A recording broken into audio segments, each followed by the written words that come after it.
Donc du coup, l'atelier, c'est une matière qu'on a sur un temps long, donc de septembre à février. On est mélangé M1 et M2. Et donc le but c'est qu'on est une quinzaine et qu'on répond à une commande comme si on était des professionnels. On est encadré par nos commanditaires et par un professeur. Et le but c'est que ce soit professionnalisant et que ça nous mette dans le contexte de la vie professionnelle. Donc là, dans ce cas-là, c'est la mairie de Namur. Et du coup, ils nous ont posé une problématique assez large et à nous de définir ce qu'on veut en montrer, de définir notre méthodologie.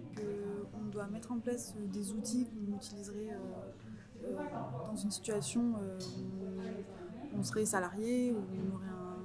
Voilà, de toute manière, enfin, j'ai failli dire où on serait dans une situation réelle, mais en fait, on est déjà en situation réelle.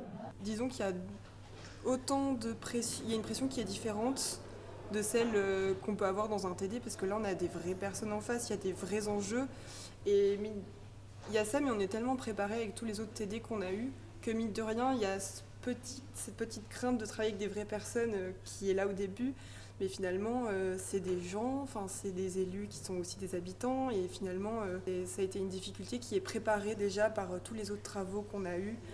Et là, il faut sauter le pas, mais une fois qu'on est dedans, en fait, on se rend compte que c'est ce qui va nous attendre et c'est ceux sur lesquels on a été un peu préparé.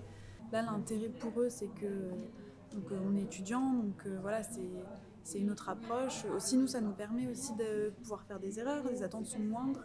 Ça nous permet aussi d'avoir plus de liberté sur les rendus. C'est ça que les commanditaires apprécient aussi, c'est que du coup, on prend plus de liberté, on peut dire les choses plus facilement que si on était un bureau d'études. On apprend aussi une posture vis-à-vis des commanditaires, des élus, tout ça c'est quelque chose qui s'apprend et l'atelier ça permet de faire ça. Quand on a débuté cet atelier, on a fait un bilan des compétences au sein de l'atelier et déjà là il y avait des directions, en fait, des spécialisations que chacun avait prises en amont ou voudrait prendre parce qu'il y avait le bilan de ce qui existait déjà, ce qu'on avait déjà et puis les directions vers lesquelles on aurait bien aimé s'orienter.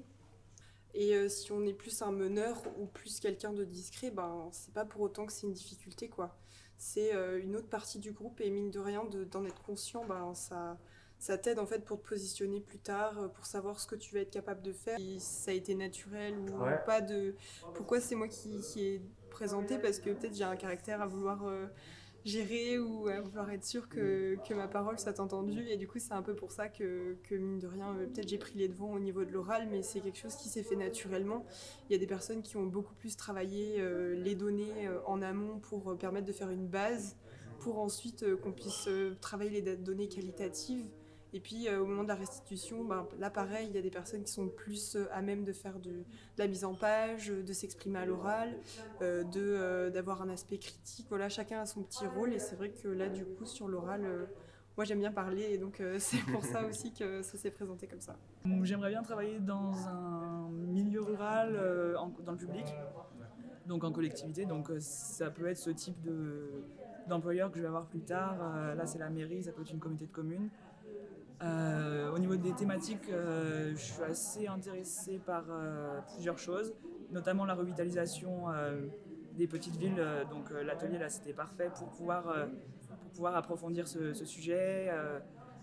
Donc voilà.